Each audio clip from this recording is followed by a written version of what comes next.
মৃতেরা কিভাবে বুঝতে পারে যে তারা মারা গেছে? ইন্না লিল্লাহি ওয়া ইন্না ইলাইহি রাজিউন।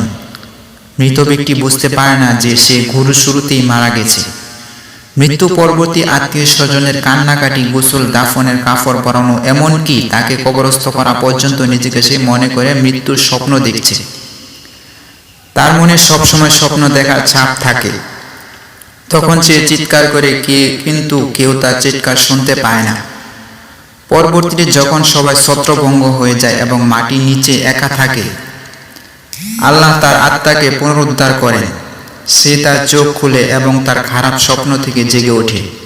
প্রথমে তিনি খুশি এবং কৃতজ্ঞ যে তিনি যা দেখেছিলেন তা কেবল একটি দুঃস্বপ্ন ছিল, এবং এখন সে তার ঘুম থেকে জেগে উঠেছে।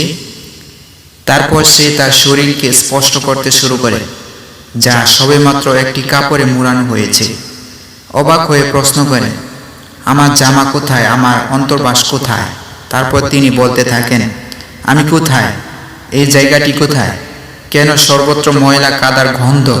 আমি এখানে কি করছি? তারপর সে বুঝতে শুরু করে যে সে আন্ডারগ্রাউন্ডে আছে এবং সে অনুভব করছে যে তার স্বপ্ন নয়। হ্যাঁ, তিনি সত্যি মারা গেছেন।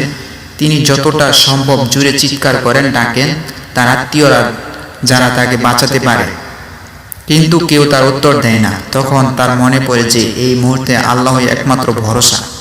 তখন তিনি কাঁদেন এবং আল্লাহর কাছে ক্ষমা প্রার্থনা করতে থাকেন। ইয়া আল্লাহ বলে ক্ষমা প্রার্থনা করতে থাকেন।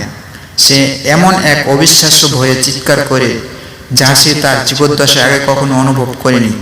যদি সে একজন নেক মানুষ হয়, তবে হাস্যোজ্জ্বল মুখের দুইজন ফেরেশতা তাকে সান্ত্বনা দিবে, তারপর তার সর্বোত্তম সেবা করবে।